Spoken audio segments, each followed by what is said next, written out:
Buksan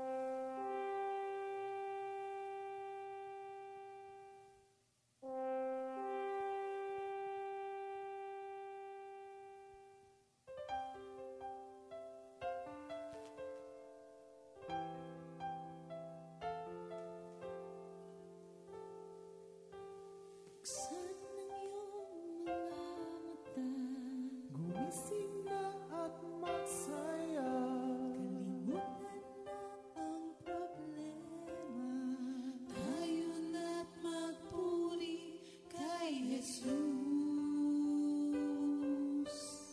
Buksan ang iyong mga mata, Gumising na at magsaya. Kalimutan na ang problema, tayo na't magpuri sa Kanya. Hallelujah, hallelujah, hallelujah, hallelujah,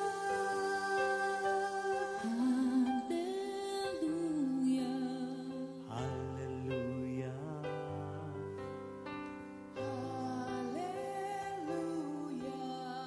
Hallelujah.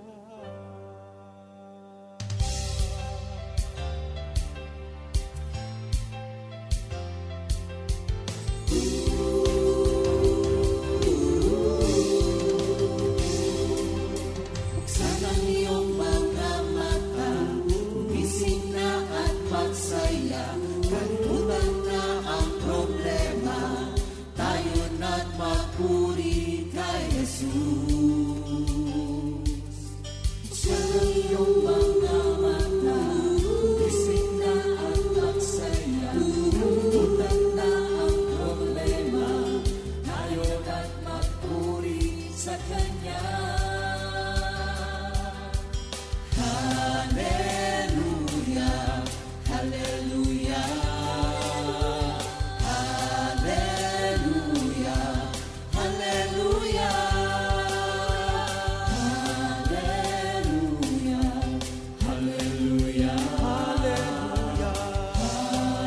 hallelujah, hallelujah. Buksan ang iyong mga mata, gumising na at magsaya. Kalimutan na ang problema, tayo na't magpuri kay Jesus.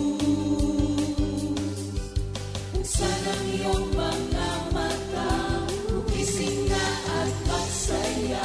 Kalimutan na ang problema, tayo na't magpuri sa Kanya. Hallelujah, hallelujah, hallelujah, hallelujah, hallelujah,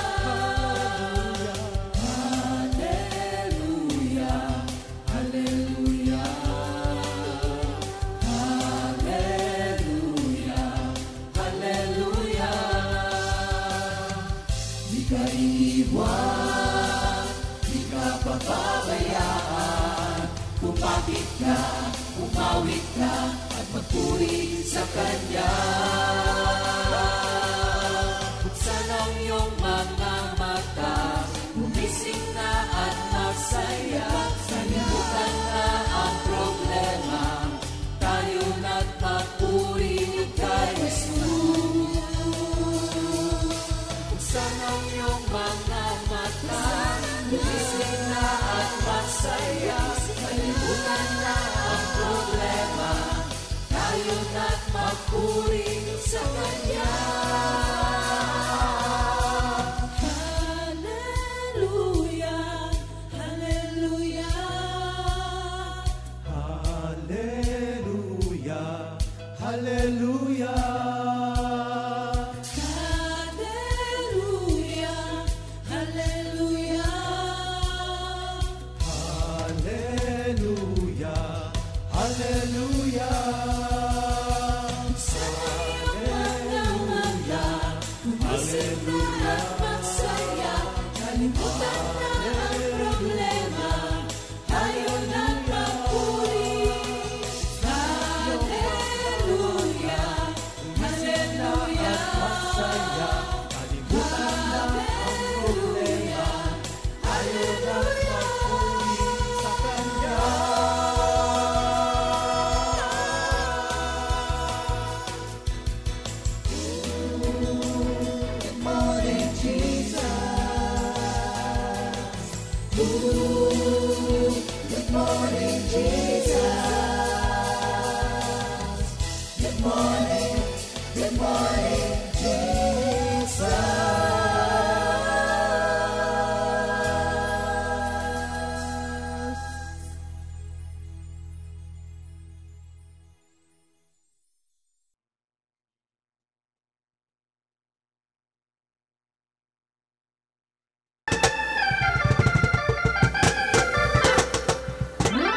Okay na.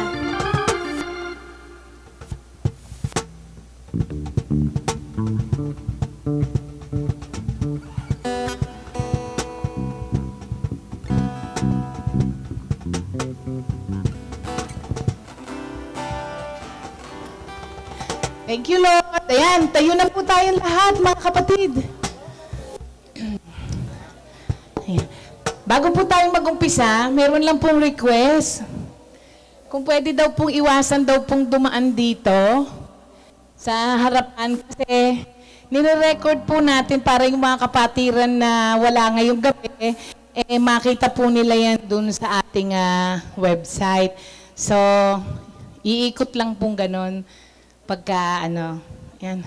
Tawagin po muna natin si Pastor Fred para po sa ating opening prayer.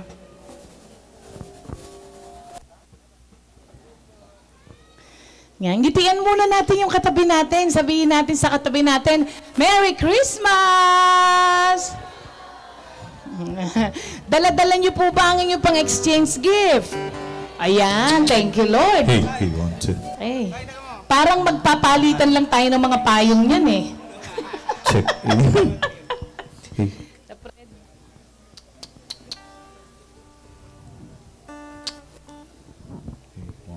Let us enter the presence of God with thanksgiving in our hearts. Dakila naming Ama, salamat po sa napakadakilang gabing ito na ibinigay mo sa aming lahat upang purihin ka, pasalamatan, and we celebrate our anniversary and Christmas party. That the power of the Holy Spirit anoint each and every performer tonight, admitting that we cannot do anything without you. Thank you, Father. In Jesus' name we pray. Amen.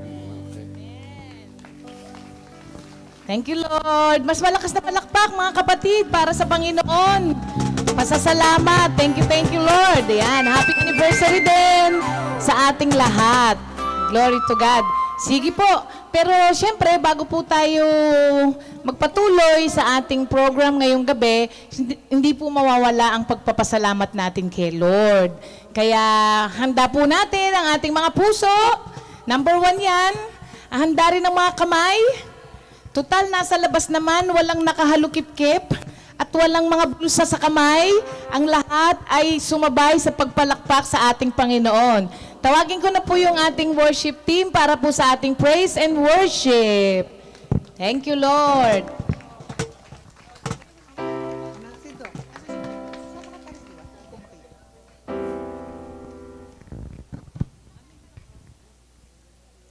Hallelujah, hallelujah. Merry Christmas po. Praise the Lord. Kaya lang hindi natin sila makita masyado, Tari. It's okay, ganun talaga. Hallelujah. Wala tayong Asan magagawa si Doc dyan. Mon? Where's Doc Mon? Thank you, Lord. Pwede bang ulit-ulit? Pwede bang batiin natin ang ating katabi at sabihin naman natin, I can see Jesus in you. I can see Jesus in you. Thank you, Lord. Thank you, Lord. Sige, dahil sa Pasko na, malapit na magpasko, tayo ay aawit na ng mga awiting pamasko para sa ating Panginoon. Amen. Sige, start na tayo. Go.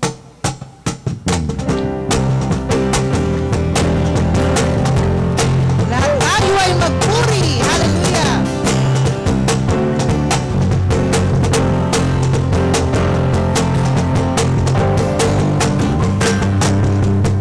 Lahat tayo ay magpuri, bigyan luwalhati ang tunay na hari. Pagkat sa kanyang pag-ibig, na di nagmamaliw ay mananatili. Magbigay maglaan at handog na galay, ng regalo dakilan o anumang bagay. Sa Pasko na ito kay tagalintay. Ang diwa nito ay pagbigayan. Lahat tayo ay magpuri, bigyan luwalhati ang tunay na hari.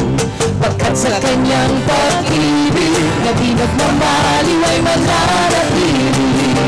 Magbigay, maglaan, maghandog, mag-alay, ang regalong taginan o anumang bagay. Sa Pasko na ito kay tagalintay. Ang diwa nito ay pagbigayan. Siya'y dinadala upang tayo ay magsaya. Tubusin ang ating sala, panibagong buhay na. Siya'y dinadala upang tayo ay magsaya. Tubusin ang ating sala, panibagong buhay na.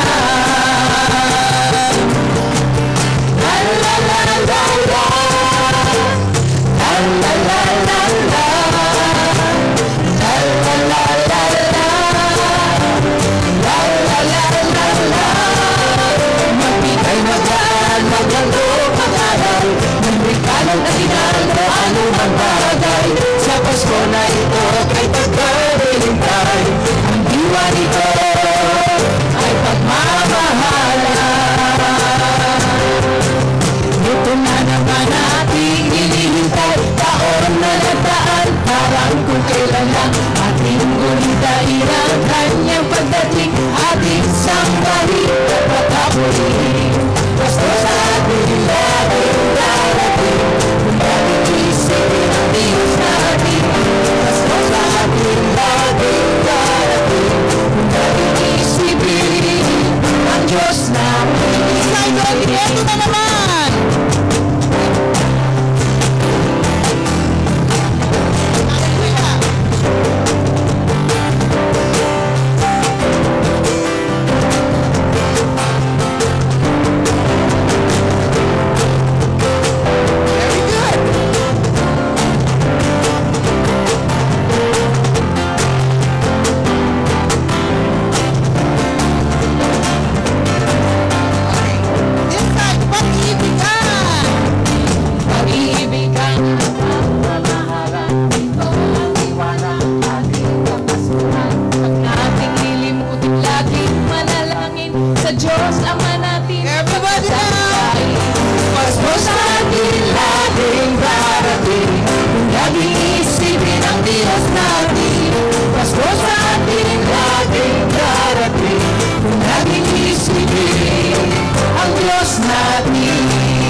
Kapaskuhan, huwag nating lilimutin, laging manalangin sa Diyos Ama natin, pagkatakilain. Pasko sa atin laging darating, kung laging isipin ang Diyos natin. Pasko sa atin laging darating, kung laging isipin ang Diyos natin. Tayo na ba?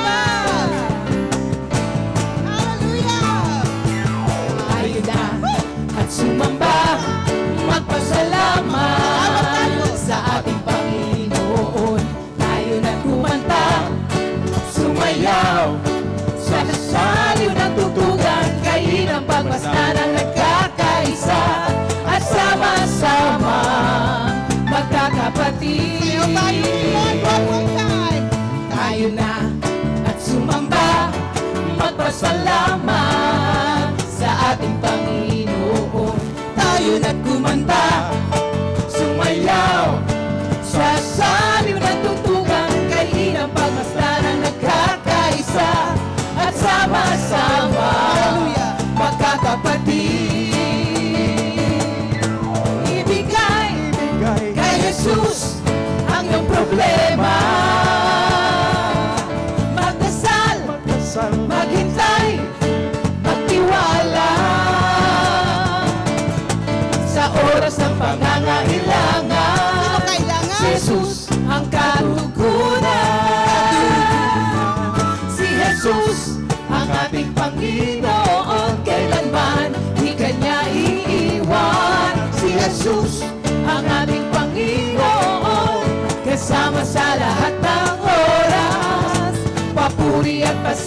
pasasalamat.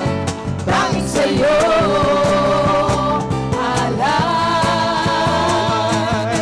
Si Jesus, ang ating Panginoon, kailanman di Kanya iiwan. Si Jesus, ang ating Panginoon, kasama sa lahat ng oras. Si Jesus, ang ating Panginoon, kailanman di Kanya iiwan. Si Jesus, ang ating Panginoon, kasama sa lahat ng oras. Papuri at pasasalamat, tanging sa'yo alay.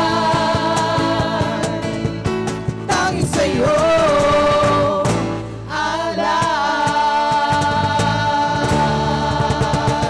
Hallelujah.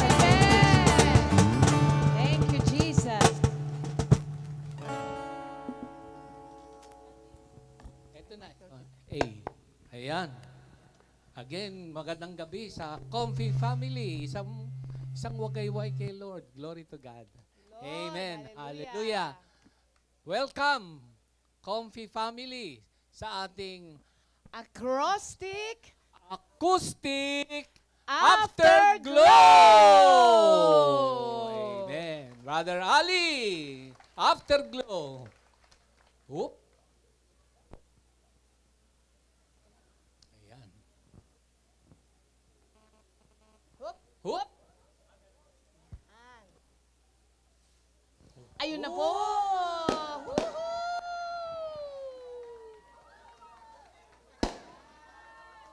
Yes.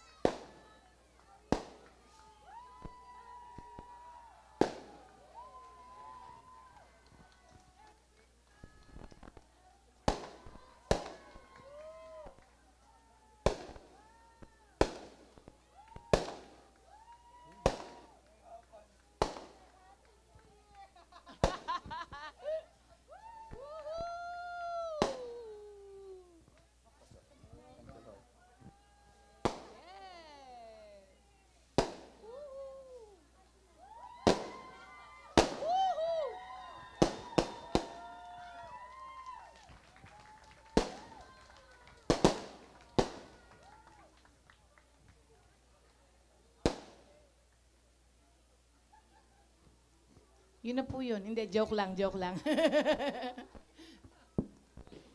Yeah! Woohoo!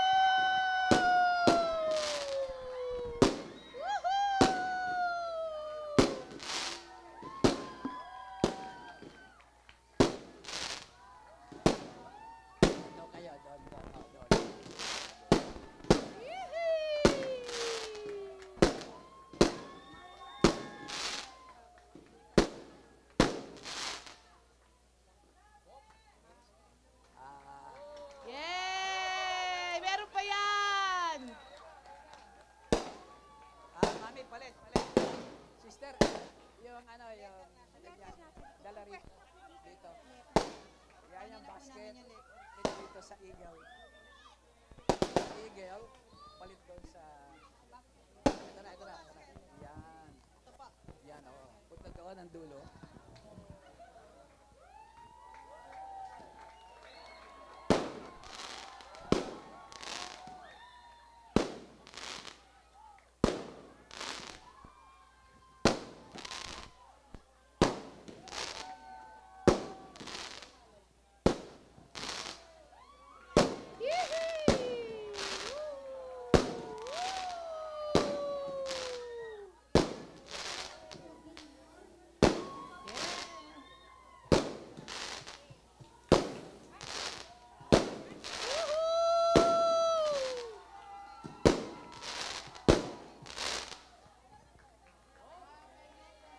Meron pa yan! Sino sa M?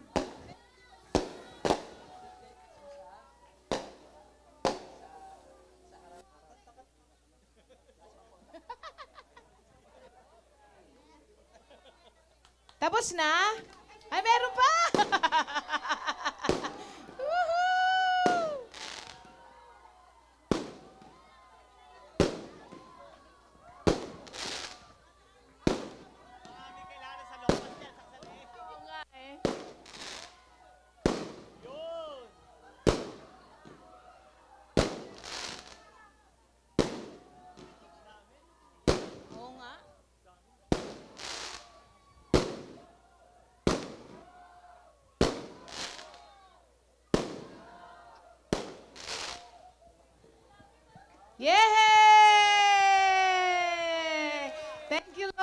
Wala na, masakit na sa leeg. Thank you, Lord. Yan. Good evening, Jesus! Good evening! Good evening, Kompi! Good evening! Thank you, Lord. Para po sa unang letter ng Hebrew alphabet, pupuntahan po natin yung Tate. Pero bago po lahat, yung pong word na ginamit dito ay doon sa Psalms 119, 65 to 72. At siyam sa 22 octave. So babasahin po ni Sister Cora ang word for that, 65 to 72. At ang sabi po dito ay ganito. Okay, thank you, Lord. Sa Psalms 119, 65 to 72. Ang saad dito sa, tinupad mo, O Yahweh, ang pangakong binitiwan. Kay buti ng ginawa mo sa lingkod mong minamahal. Ako'y bigyan mo ng dunong at ng tunay na kaalaman. Yamang ako'y nagtiwala sa utos mong binigay.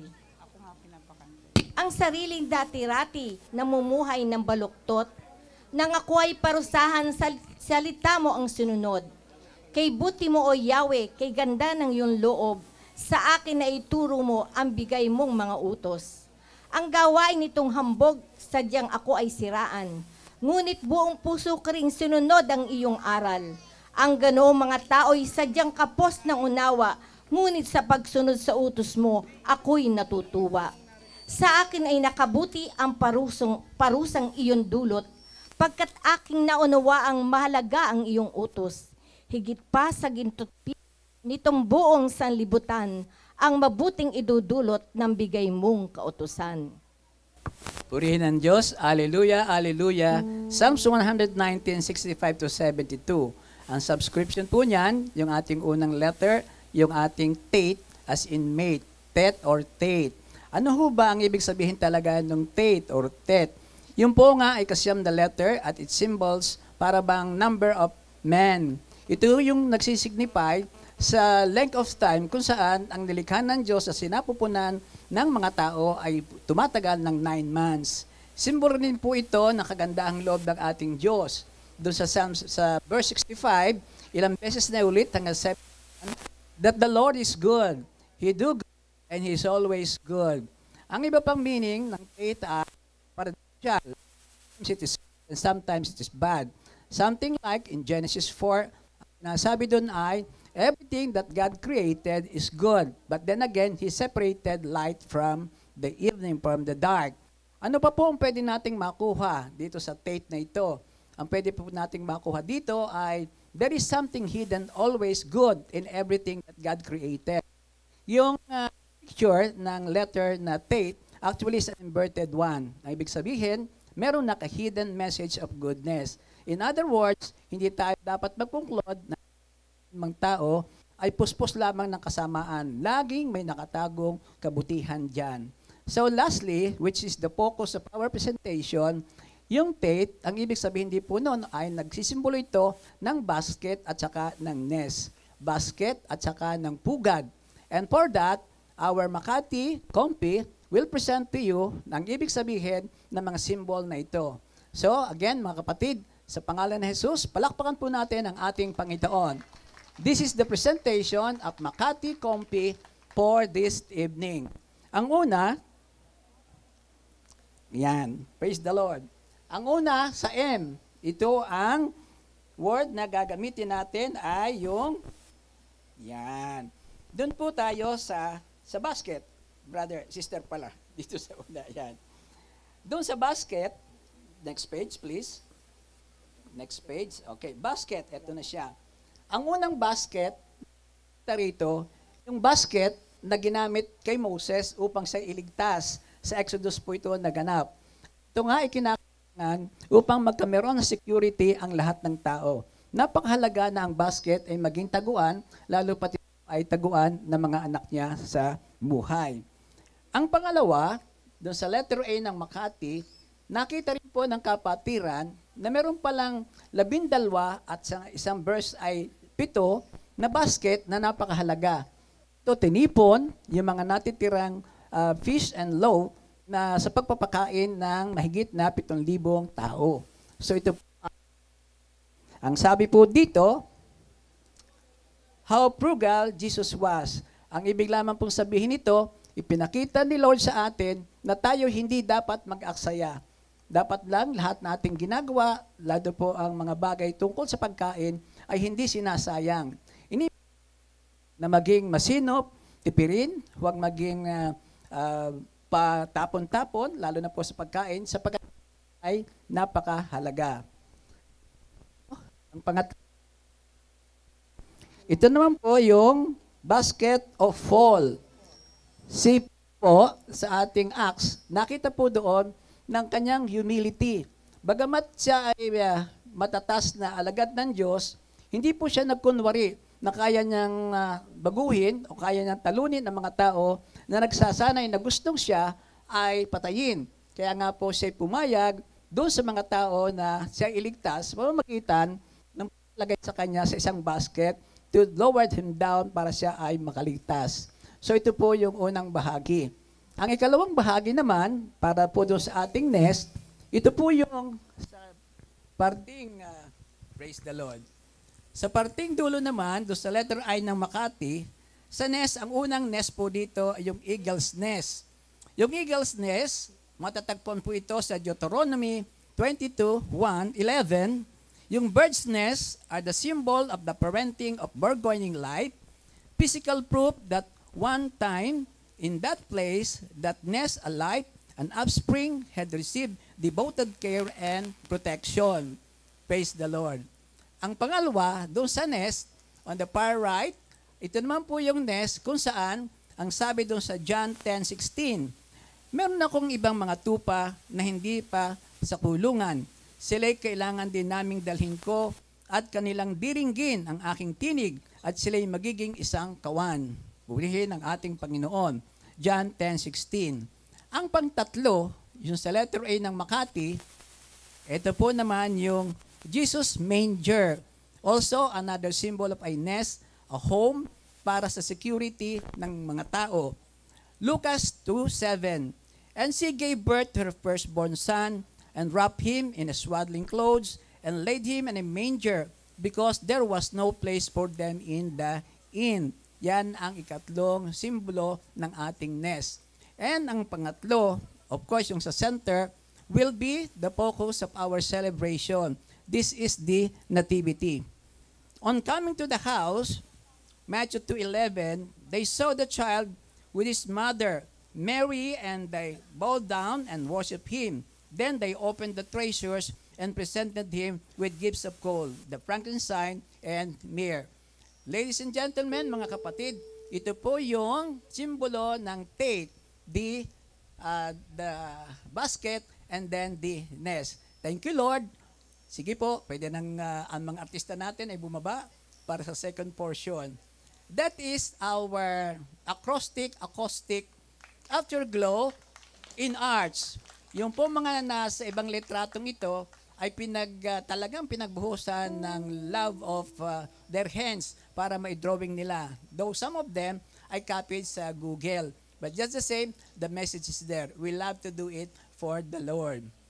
So, ang second portion natin will be the acoustic in action, which is also in art. This will now be in the form of a dance.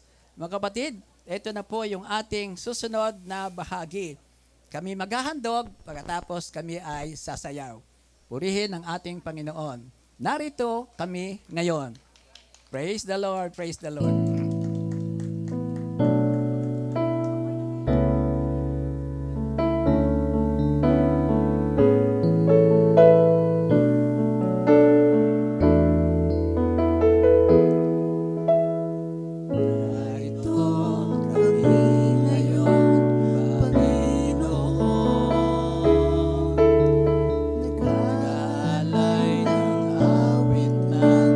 Pasasalamat sa'yo.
sinasagot niya agad.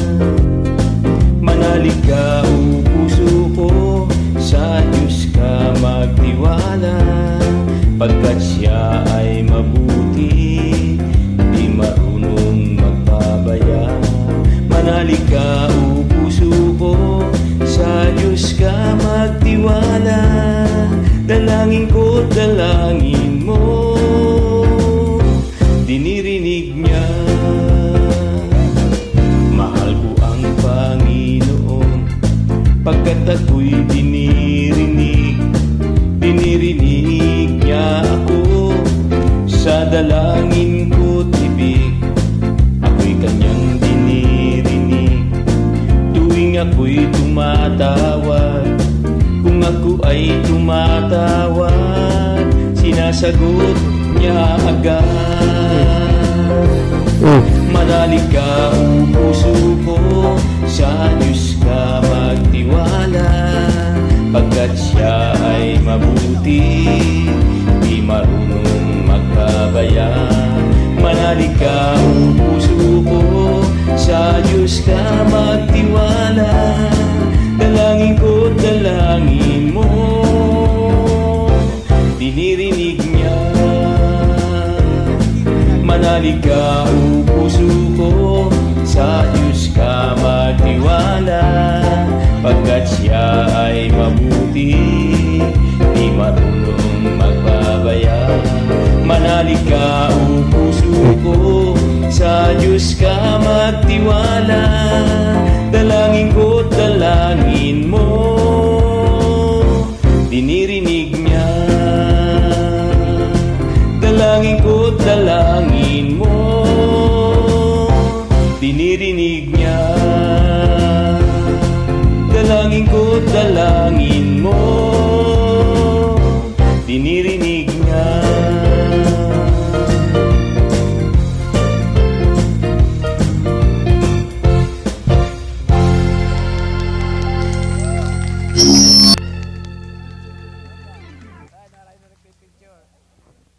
Thank you, Lord. Merry Christmas. Ayan. Hop. Oh, yan. Picture. Ayan.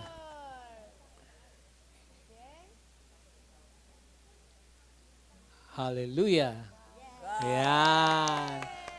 Now we will have the next acrostic Hebrew letter will be presented by the Bulacan and Quezon City group. Let's welcome our brothers and sisters. Amen. Hallelujah.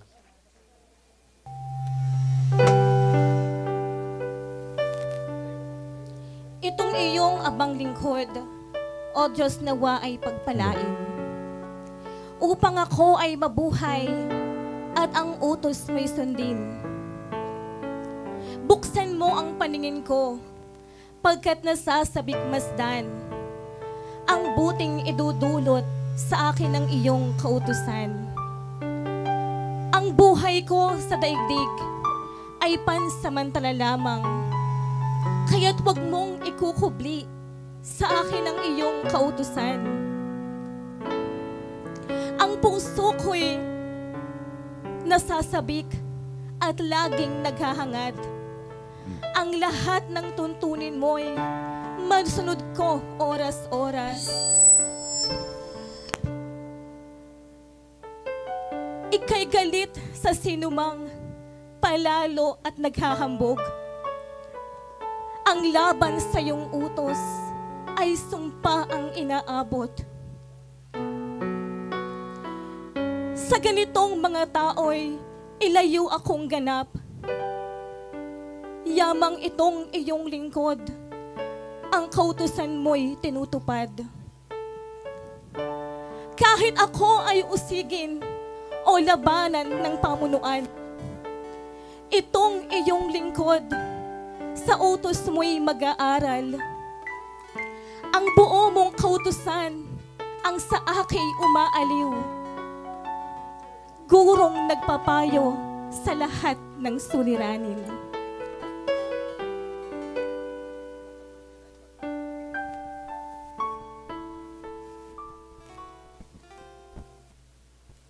Gimel. Gimel is the third letter in alphabet. At alam niyo po mga kapatid, nabigyan ko po ng acronym ang word na Gimel. G stands for give me. I stands for insight. M, my. E is for my eyes. And L is for law. Give insight. Open my eyes to learn your law. Kaya alam niyo po mga kapatid, talagang napakahalaga po na lagi nating pupunuin, nag-uumapaw ang word, ang salita ng Panginoon sa ating puso. Ang pusong ito ang siyang makakakita, una, kung gaano ang pag-ibig sa atin ng ating Panginoon. Pangalawa, ang kanyang kabutihan para sa ating lahat. At pangatlo, ang kanyang kagandahang loob. At dito, makikita nating lahat, mahahayag ang kanyang katapatan sa ating lahat.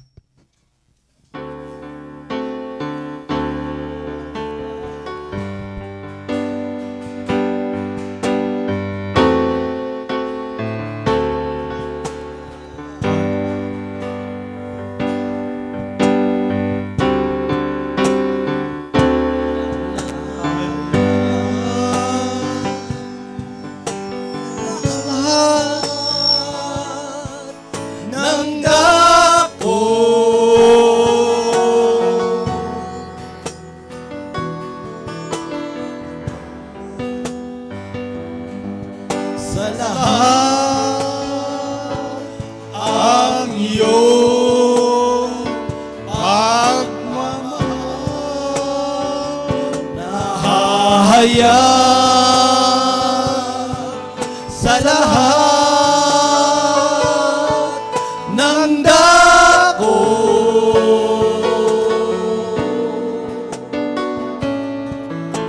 Jesus, Panginoon, yan ang pangalan mo.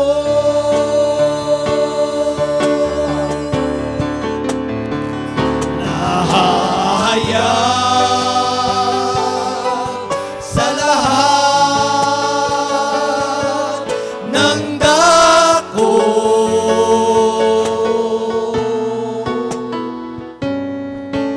lagana sa lahat ang iyong pagmamahal. Nahahayag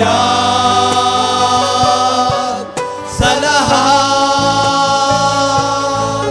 ng dako,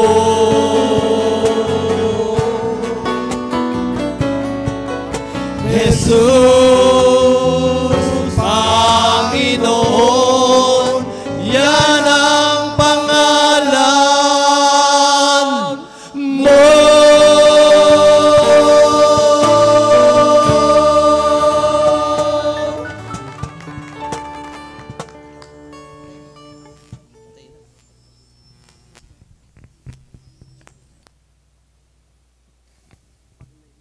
Palakpakan natin si Lord, mga kapatid!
Magandang gabi, Comfy Family!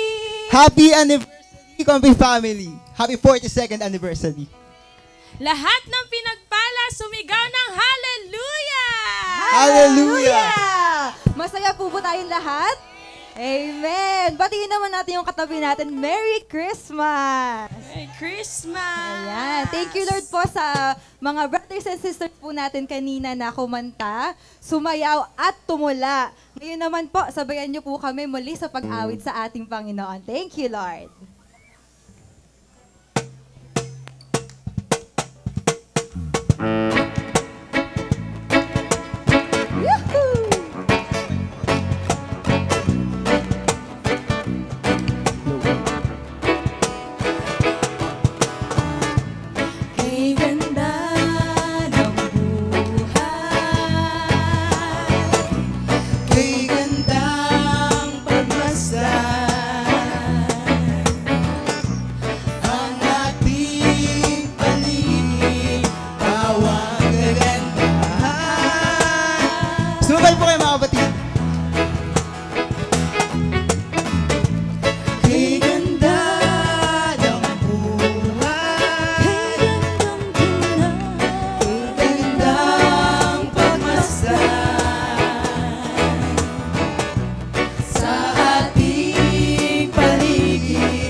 On guitar, we have Brother EJ. On lead guitar, we have Brother Brett. On beatbox, Sister Sai. On keyboard, we have Brother Alfred. On bass, we have Sister Rain. Palakpakan po natin si Lord. Ang langit at lupa'y nagpabadya ng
Nawala na? Parang meron pa. Nawala na? Oo nga eh. More pa. Thank you, Lord. Ganda nung idea nila, no? Imbis na ilaw, na yung buhay, cellphone, no, di ba? Pati yung mga kandila ngayon dun sa, ano nga pa yung tawag dun sa sayo na may, pandango sa ilaw. Ngayon ay pandango sa cellphone na. O, di ba?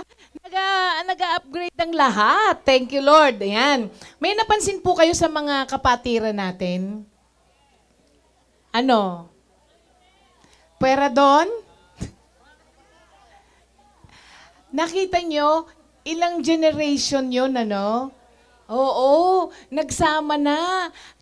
Pagka tinignan nyo yung nasa harapan, yun na po yung bagong generation. Matutuwa po kayo. Kasi yung mga batang yan, galing sa children's ministry. Pero alam nyo ba, sila na rin po yung tumutugtog at saka nagpapakanta sa QC. Tsaka yung mga sa banda naman, sa Bulacan group po natin. Kaya from generation to generation. Thank you, Lord. Amen. Welcome po natin si Doc. Alam niyo, umabol talaga yan. Masakit-sakit pa yung yan, kaya thank you, Lord. Thank you, Lord. Si Pastor, inuna ako kaagad. Nagpapasalamat ako kay Lord dahil galing lang ako sa States for 6 weeks. May unfortunate events na nakita yung family namin. No? My brother-in-law was diagnosed with lung CA doon sa America. First, ang una niyang diagnosis was negative for malignancy. Then the second biopsy, it turned out positive. Nagulat ako doon sa oncologist na nakausap namin na there's a new pill sa Amerika na wala dito sa Pilipinas, na it would target the specific mutation nung gene na nag-mutate doon sa lung niya, and we are hopeful na mag-halt ng kanyang progression yung pill. No, but more than that, we know that the Lord is the greatest physician. So mas less kaming nag-aasa sa gamot, mas more kaming umaasa kay Lord. And then, ang price po ng gamot, ang price po ng gamot, 400,000 per month. Ganun po kalaki yung kanyang gagawing treatment. Alam niyo po, sa awa at grasya ng Diyos, nilibre po yung 400,000 a month. Kaya wala po kaming ibang pasasalamat and more than thankful and hopeful where our line in medicine ends, our hope in the Lord is 100%. So ganun po talaga ang and kanina nga naghahanap ako ng song, and then ito po yung binigay ni Lord sa akin na song for you. Thank you, Lord.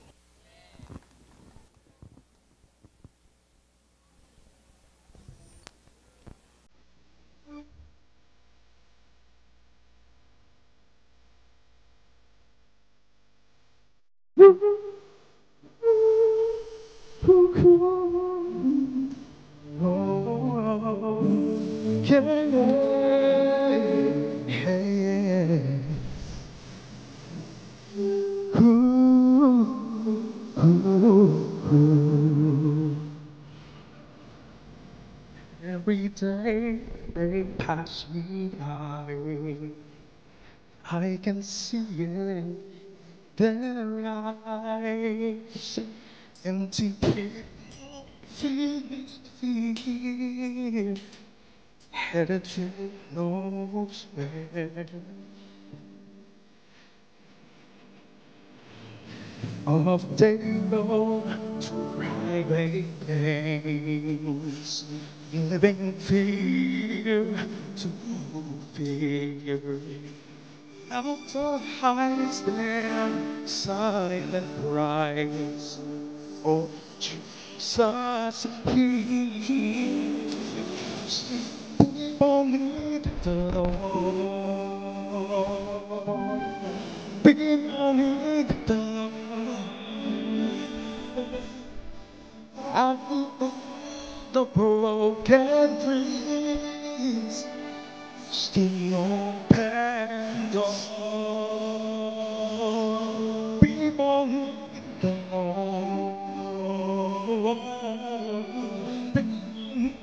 the Lord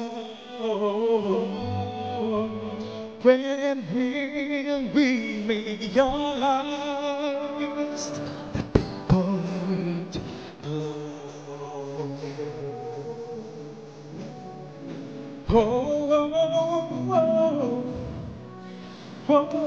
Lord.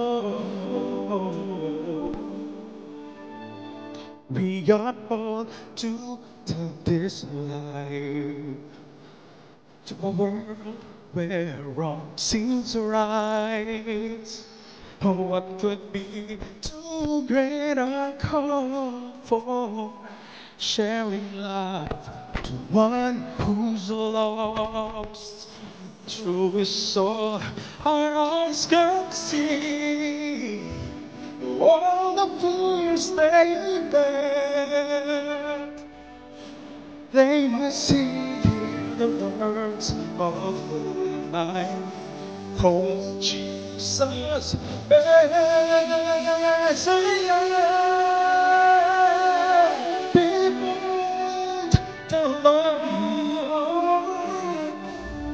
people need the Lord at the end of broken dreams.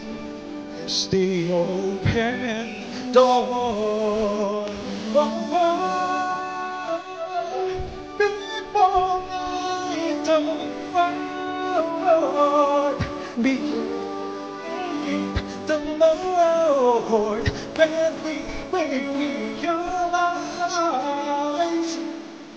that we must give our lives for people need. We need the Lord.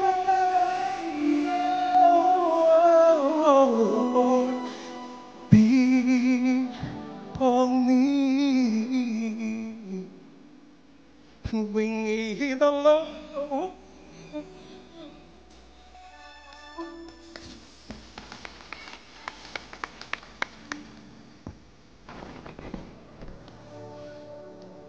Thank you, Lord. Paano na kaya pag hindi masakit ulo mo, no? Thank you, Lord. Ayan, people need the Lord talaga, mga kapatid. Ayan, glory to God. Bago po tayo magpatuloy sa ating acoustic afterglow, tawagin naman po natin ngayon si Sister Remy. Para naman po, kasi kasama po dito sa ating yung Psalm 119 na nire-represent ng bawat area. So, i-welcome po natin si Sister Rem para po magturo naman po, mag-share sa atin part of Psalm 119, verses 81 to 87. Thank you, Lord. Ay magandang gabi po sa ating Panginoon at sa ating lahat. Purihin ang Panginoon sa kanyang dakilang pag-ibig para sa atin at tayo ay umabot sa ganitong taon ng ating paglilingkod sa ating Panginoon. So ngayong gabi ay mayroong isang magandang pag-aaral na tatalakayin natin na isang Hebrew word, yan yung kap. Nilagay ko yung mga iba't ibang spelling na inilagay at nakita ko at yan yung mga spelling. At naririto yan sa Psalm 119:81 to 87. Okay. Ang sabi diyan, kaluluwa ko'y naghihintay sa iyong pagliligtas. Lubos akong nagtiwala sa bigay mong pangungusap. Dahilan sa paghihintay, lumalamlam na yaring tingin. Ito ngayon ang tanong ko, kailan mo aaliwin? Katulad ko'y nangungulubot na sisidlang yaring katad. Gayon pa man, di ko pa rin nilimot ang iyong batas. Gaano ba, katagal pa, ang lingkod mo maghihintay sa parusang igagawad sa nag-uusig kong kaaway. Mga taong mayayabang, mga taong masuwayin, nag-umang ng bitag upang ako ay hulihin. Inuusig nila ako kahit mali ang paratang. Sa batas mo'y may tiwala, kaya ako ay tulungan. Halos sila'y magtagumpay, nakitli ng aking buhay. Ngunit ang iyong mga utos ay hindi ko nalimutan. Dahilan sa pag-ibig mo, O Yahweh, ako ay lingapin, at ang iyong mga utos ay masikap kong susundin. Meron akong nakitang mga ilang definitions nitong cup. Kung mapapansin po ninyo, pagka ginanyan nyo yung kamay ninyo, no? Ginawa nyo, ganyan. Yan po ang symbol ng cup. Yung cup. So, the first definition comes from the root Hebrew word kafa. It means bent or bowing down. Kaya kapag makita mo pag nagbow ka, ganyan, di ba? Yun yung symbol na yun ng cup. So, bowing down displays submission and humility. Kaya itong unang definition niya is a principle of submission and humility. Makikita natin yan dito, verses 81 to 84. Yung pictograph for cup looks like a palm of a hand. Palm. Ito yung palm na to. Kung mapapansin nyo, pag ginanyan mo yan, yan ngayon ang pictograph ng cup. Now, ang ibig sabihin ng cup is a gentle and kindly picture of God's open palm. Open. Nakabukas. Hindi ho nakasara. Bukas na ganoon. See, as He imparts His blessing by laying on of hands. Diba? Kapag naglilay hands, ganyan. So, ito, ang simbolo nito, sinasabi niyan, yan ay pagpapala ng Panginoon. Okay. See, Christian or not, alam nyo, itong nangyari kay Haring David kasi siya ay napunta sa sitwasyon na kung saan siya ay nagkaroon ng depression. Matindi ang kanyang paghihirap, matindi ang kanyang kalungkutan. Bakit? Dahil kasi hari siya eh. Isa siyang mataas na tao, kinikilalang tao, sinusunod ng maraming mga tao. Siya ay hari sa isang malaking kaharian. Kaya nung dumating ang panahon na siya ay nagtatago at hinahabol ng kanyang mga kaaway, lalo na ang kanyang anak niya si Absalom, dumana siya ng depression, mga kapatid. Kaya niya isulat niya itong bahaging ito ng Psalm 81 hanggang sa 84, lalo na yung verses na yan. Talagang nandoon yung kanyang malalim at marubdob na pangangailangan sa ating Panginoon. Kaya ang sabi nga niya dito sa Psalm 81, sabi niya, kaluluwa ko ay naghihintay ng iyong pagliligtas. Lubos ako nagtitiwala sa bigay mong pangungusap. Dahilan sa paghihintay, lumalamlam na yaring tingin. Ito ngayon ang tanong ko. Kailan mo aaliwin? Alam niyo mga kapatid, minsan dumarating tayo sa panahon, nasa mababang bahagi tayo ng buhay natin. Hindi natin maunawaan ang pagkilos ng Diyos. Hindi natin maintindihan. Hindi naman natin maitanong bakit nangyayari o nagaganap ang lahat ng bagay na ito. Ngunit ito pong cup na ito ay nagbibigay sa atin lahat ng isang inspirasyon. Ang ibig sabihin po ng submission at saka humility, sa panahon po ng kababaan ng buhay natin, mag-submit tayo sa ating Panginoon. Doon tayo magpakumbaba sa Kanya at humingi ng awa. Ika nga, Jesus, have mercy. Tulad po ng nangyari kay Haring David, hindi po madali ang naganap sa kanya. Kaya makikita natin ngayon dito, sa ikalawang meaning ng cup, mga kapatid, ay the palm. Ito, the palm of the hand. Because of its form, it represents what it may contain or can hold. What does it mean? Ibig sabihin, itong kamay mo, nakakap na ganon, di ba? Nakakap. Ang ibig sabihin ngayon yan is, meron kang pwedeng ilagay dyan. Kasi kung minsan, pag nakaganyan lang ang kamay mo, pag nakaganyan lang, minsan diba, hindi mo mailagay lahat ang gusto mo. Ngayon, kapag nakaganyan, it symbolizes ano ang pwede mong ilagay dyan o what can it contain. Ano ang pwede mong ilagay. Ito ngayon ay, ito naman ngayon ay, the principle of contentment and gratitude. Ito ngayon ang principle ng contentment and gratitude. Ito makikita natin. Kung mapapansin nyo, ang anyo nito.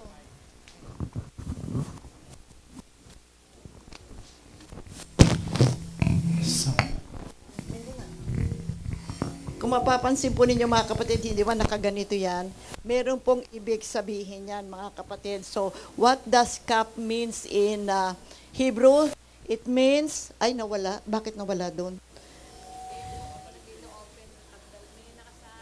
Ay, power.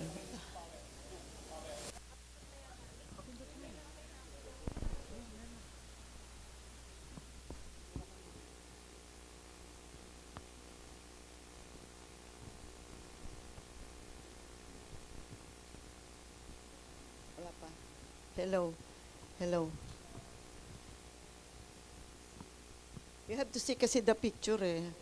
Okay. So what does kap mean in Hebrew? It means yung palad. Yung palada o kaya kapit.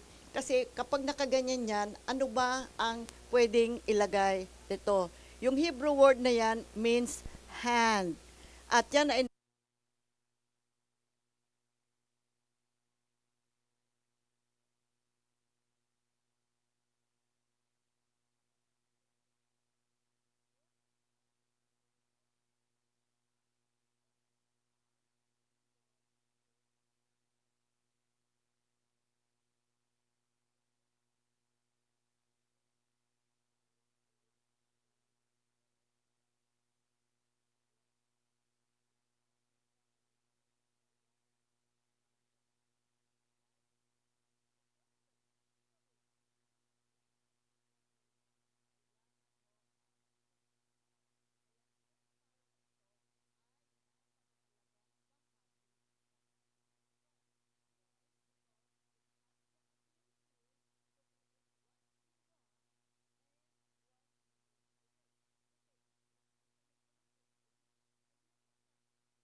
kaaway, siya ay patayin.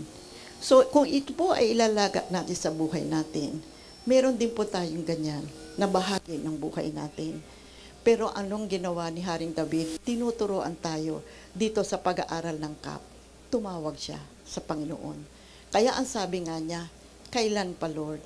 Kailan ako maghihintay? Kailan mo ako aaliwin? Itong mga umuusig sa akin, hanggang kailan? Gumawa pa nga sila ng bitag, muntik na nga akong mamatay.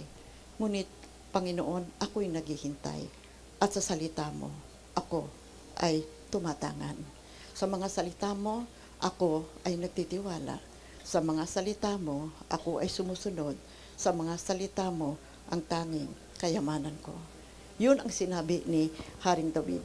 Kaya makikita natin na napakahalaga po nitong pag-aaral natin na ito ng kap. The third definition comes from the Hebrew word kap, which literally means spoon. Kasi kapag nakaganyan po yung kamay, anong makikita nyo, naalala nyo, di ba? Kutsara. Kutsara. Kasi ano ang pwede mong ilagay dyan. Ang ibig sabihin pa mo niya, mga kapatid, is minsan sa panahon ng buhay natin, nakikita natin ang malaking kakulangan sa buhay natin. Mas binibilang natin ang wala na dapat ay meron tayo. Ngunit kung pag-aaralan mo ang kap at nakaganyan ang iyong kamay, ang ibig sabihin po nito ay contentment and gratefulness. Kasi anuman ang nasa iyo ngayon, kung ikaw ay may malaking pangangailangan, tingnan mo ang palad mo. Ano ang laman ng palad mo? Ano ang ibinigay na sa iyo ng Diyos? At kung yan ay titingnan mong mabuti, matututo kang magpasalamat. Matututo kang maging contented sa buhay mo. Sapat makikita mo na sa iyong mga palad ay binuhusan ka na ng abundant mercy. and abundant blessing ng ating Panginoon. Yan po ang ibig sabihin niyan. It symbolizes also the Torah, the Word of God, na kapag ikaw ay may malaking pangangailangan, pag tiningnan mo ang kamay mo, alalahanin mo ang salita ng Diyos. Sapagkat ang salita ng Diyos ang siyang nagbibigay ng buhay sa atin. See, the third definition niyan, the spoon, the Torah. Now, it represents the 10 Commandments and the spoon represents the Torah. It is now about the principle of trusting God's Word. Nasa panahon ng kawalan, makikita mo sa iyong palad, ikaw din pala ay biniyayaan ng Diyos. Kaya ang pagtitiwala ay tanging sa Diyos lamang ilalaga. At yan ang ginawa ni Haring David sa panahon ng kanyang kababaan. Sa Diyos siya nagtiwala, sa mga banal ng salita ng Diyos, doon siya tumangan. At kanyang sinabi, sa panahon ng aking malaking pangangailangan, lalo kong pinagtibay ang pag-aaral ng iyong mga salita at lalong akong lumalim sa aking pagtitiwala sa iyo. Okay. So the fourth definition of the cup is the crown likeness. So ibig sabihin ay the renewing of the mind. Kapatid, kasi kapag yung crown na yan, yung crown, suot-suot mo yung crown, kapag ang hari po, suot-suot niya, at siya po ay nagbow ng ganyan, makikita mo yung crown na yan, looking at the top, parang letter C yan. Letter C na nandirito. Kaya crown siya. Pinapakita. Ano ang ibig sabihin sa atin ito? You know, ang salmista nung kanyang isinulat ito sa panahon ng kanyang malaking pangangailangan ay pinahayag niya ang kanyang commitment sa Diyos. Lord, nangihina ako. Hindi yata ako magamit ngayon. I feel so useless. Tulad ako ng isang old wineskin. Wala akong silbi. Ngunit sa salita mo, magtitiwala ako. Yun ang kanyang naging damdamin. Kaya dito makikita natin, yung crown na yan, ang ibig sabihin, baguhin natin ang ating isip. Oo, may negative situation. Oo, maraming hindi maganda. Ngunit, renew your mind. Baguhin natin ang ating kaisipan. So, the principle of renewing your mind, actually sums up all the principles. So, una, humble yourself, submit yourselves, be content, and be grateful. Trust God's words. At ito po ang paraan upang tayo ay magbago ng ating kaisipan sa ating Panginoon. Choose what is good. There are times that there are evil people, sabi nga ni Haring David. Ngunit ang kanyang ipinahayag at tinuturo sa atin, baguhin natin ang ating isip, sapagkat naririyan ang Diyos na siyang tutulong sa ating lahat. At ang pagbabago ng kaisipan na ito ay masasanay tayo na palagi ang tayong tumuon sa salita ng Diyos sapagkat ito ang ating buhay. Kung ang buhay ay salita ng Diyos, ang salita ng Diyos ay si Jesus, sumaka-Diyos tayo. Let us be Christ-like. In Jesus' name we pray. Amen. May awit sila, Sally. Sabi ko, pakiawit nga, Sal. Kasi bulaknin, bukas pa eh. Wala sila. Pero kaya kapatid, alam nyo, sa panahon po ng very low, talaga very, very low siya. Kaya sabi ko, brother, sister Sal, yung ingatan mo yung puso ko. Kasi you know, there are times when you are very low, your tendency is to really maging negative ka eh. Kasi very, very discouraged ka. So ito ay isang magandang awitin na hilingin natin sa Diyos. Lord, sa panahon na ganito, ingatan mo ang puso ko.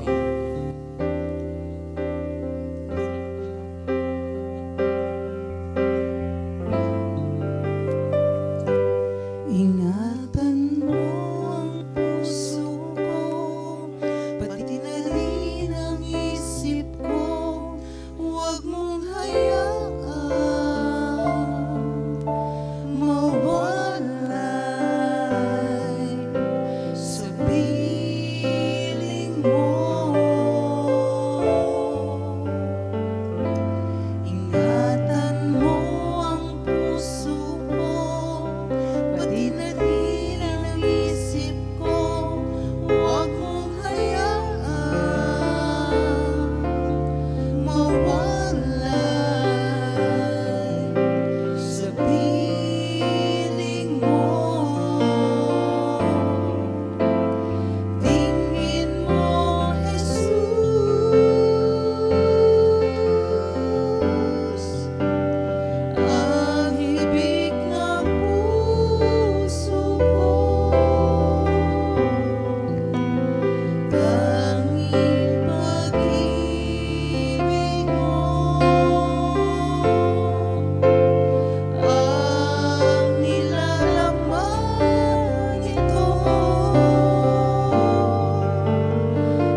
Glo, natatandaan niyo si Moises, umakyat siya doon sa mountain.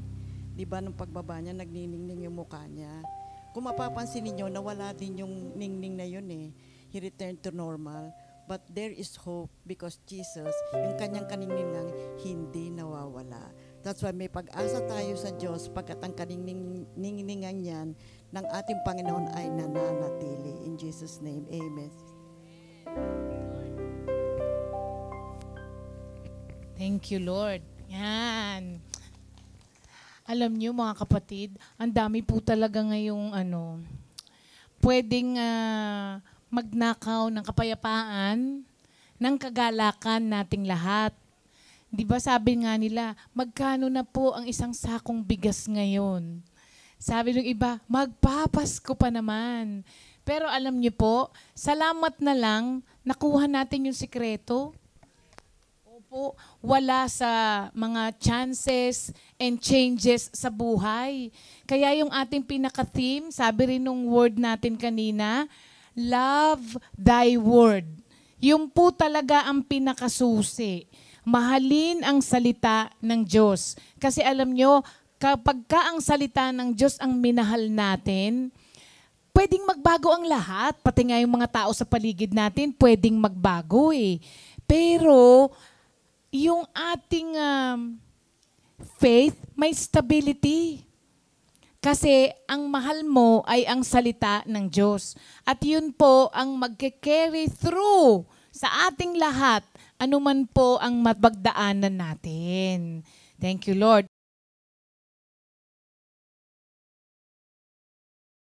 2 Timothy 2